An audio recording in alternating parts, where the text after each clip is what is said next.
리플 분석 시작하겠습니다. 일단 리플이 어제 그저께 급락이 강하게 나오고 어제는 약보합권에서 좀 마감을 하고 캔들을 마감하고 지금 일봉이 생성됐는데 지금 일단 현재 상황을 어떻게 보셔야 되냐면 굉장히 좀 위험하다라고 좀 보셔야 되는 게 반등의 가능성을 보기보다 현재 시점에서 이 하단의 이탈에 대한 가능성이 굉장히 높아졌다라는 걸 인식을 좀 하셨으면 좋겠습니다. 왜냐면 지금 이전에 제가 계속 강조를 드리지만 채널에 이런 식의 행보가 나왔었습니다. 주봉으로 크게 좀 보시면요. 지금 제가 이렇게 채널을 그어놨죠. 채널에 대한 부분에 이런 식의 행보가 나왔었는데요.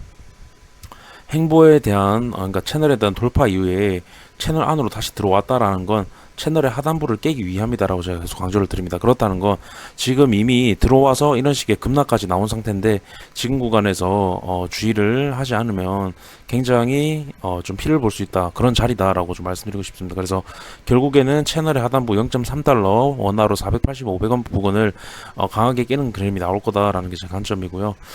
일단은 그 구간이 깨질 확률이 굉장히 높다. 그렇기 때문에 지금 구간에서 어떤 반등에 대한 기대감보다는 어떤 리플의 차트에 대한 주의를 좀 더 하시는 게 맞지 않나, 그렇게 좀 생각을 합니다. 그래서 이게 전체적인 좀 뷰고 비트 잠깐 보시면요.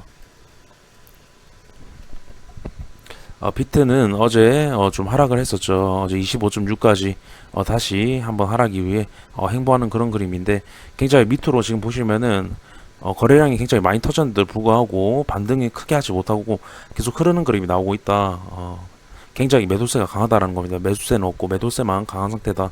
그렇게 좀 보여지고요.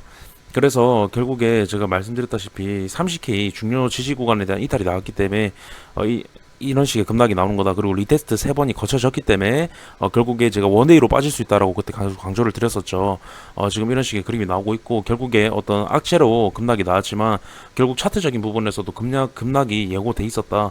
그렇게 좀 말씀드리고 싶고, 가장 중요한 부분은 비트에서 제가 어제 실시간 방송에도 좀 말씀드렸지만 헤드앤숄더에 대한 넥라인 이탈 이후에 다시 이제 저점을 찍고 넥라인에 대한 되돌림 갭 묘기가 끝났다라는 겁니다.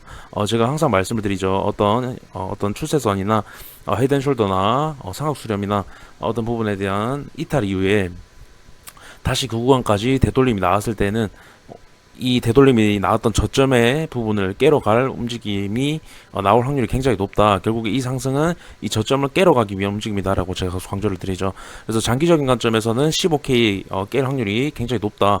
그렇게 되면 지금 구간이 굉장히 고점이 될 수 있겠죠. 그래서 저는 하락장의 시작이라고 지금 보고 있고요.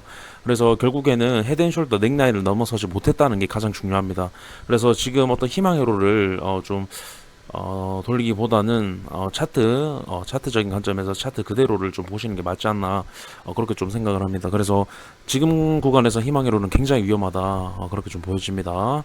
그렇게 좀 강조를 드리고 싶고, 제가 갭 메우기에 대해서는 계속 말씀드렸다시피 갭 메우기 이후에는 급락이 나온다라고 리플에서도 제가 말씀을 드렸죠. 리플도 이 구간에 갭이 있기 때문에 이번에 급등, 호재에 대한 급등으로 인해서 갭을 메웠기 때문에 급락이 나올 거다라고 제가 계속 강조를 드렸었습니다. 그래서 비트 같은 경우도 30K에 대한 갭을 메꾸고 지금 하락을 하고 있기 때문에 결국에 비트와 동반해서 리플은 더 많이 빠질 수가 있겠죠.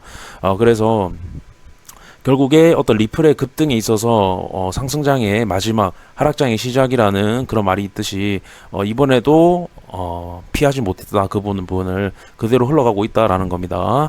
리플이 급등하고 나서 비트 상황도 좋지 않아졌었고요. 그때 말씀을 드렸다시피 그렇게 좀 강조를 드리고 싶습니다. 그래서 일단 채널에 들어왔기 때문에 어떠한 반등이 나온다고 해도 전혀 동요되지 말라고 계속 말씀을 좀 드리고 싶고요.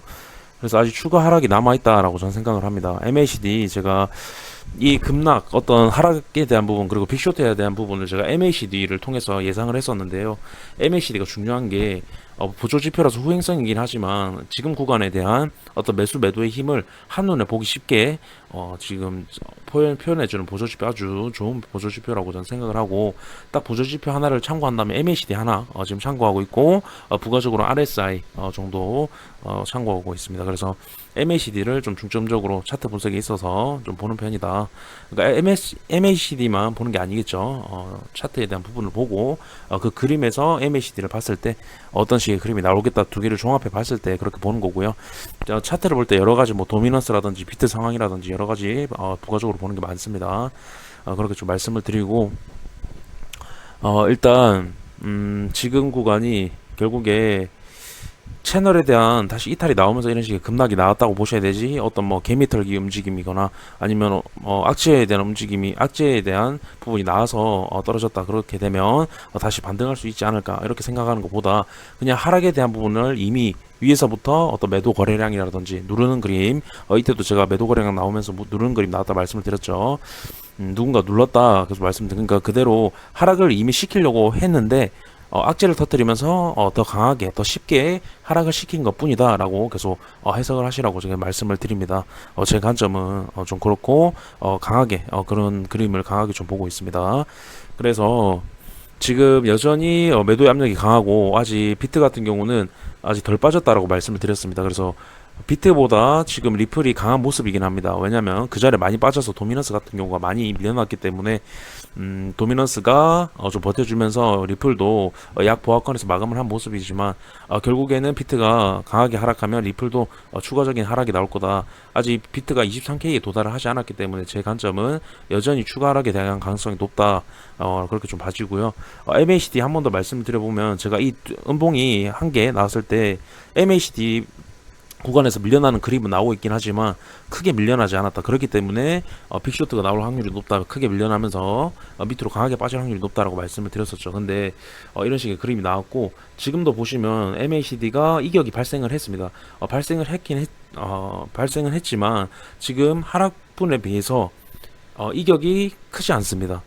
그렇다는 거는 이 구간에서 어제와 마찬가지로 이런 횡보, 약간의 횡보 이후에 다시 거대의 음봉이 좀 나올 수도 있지 않을까 그렇게 좀 보고 있는 그런 부분입니다. 그래서 지금 MACD만 봐도 그런 부분이 보이고 여러 가지 뭐 비트나 여러 가지 차트 눌림 어떤 눌려지는 모양새 그리고 올라가지 못하는 모양새들을 봤을 때 충분히 가능한 모습이다. 그리고 제가 어제 말씀드렸던 부분이 지금 MACD가 마이너스 구간에서 플러스 구간으로 넘어서지 못하고 이런 식의 밀려나는 그림이 나오면서 결국에 이런 그림이 나왔는데 지금 다시 어떤 골든 크로스로 그러니까 두 개가 만나려고 지금 다가가고 있는 모습이죠. 이격이 좁아지면서 두 개 이제 선에 그러면서 지금 횡보를 거치고 있는데 제가 어제 말씀드렸던 부분이 횡보를 거치면서 이격이 좁아졌을 때 이 구간에서 강하게 반등이 나오지 못하면 골든 크로스가 나는 게 아니라 한 번 더 데드 크로스가 나면서 밑으로 강하게 밀려날 수 있다라고 제가 강조를 계속 드렸었습니다. 그래서 지금 구간에서 이제 곧 방향성이 나올 거라고 생각을 하는데 만약에 크게 반등하지 못하면 아까 말씀드렸다시피 장대 음봉이 나오면서 크게 빠질 수 있다. 그렇게 좀 말씀드리고 제 관점은 장대 음봉, 장대 음봉이 아니더라도 추가적인 하락을 보고 있다라고 좀 봐주시면 될 것 같습니다. 그래서 추가적인 하락에 대한 부분은 일단 비트 23K까지 그 23K에 도달을 했을 때 어떤 리플의 가격이 측정이 되겠는데 일단 0.37달러까지 보고 있긴 하지만 추가적인 하락이 나오면서 꼬리가 달릴 수 있다. 그렇게 좀 말씀드리면서 오전 분석을 마치도록 하겠습니다. 그리고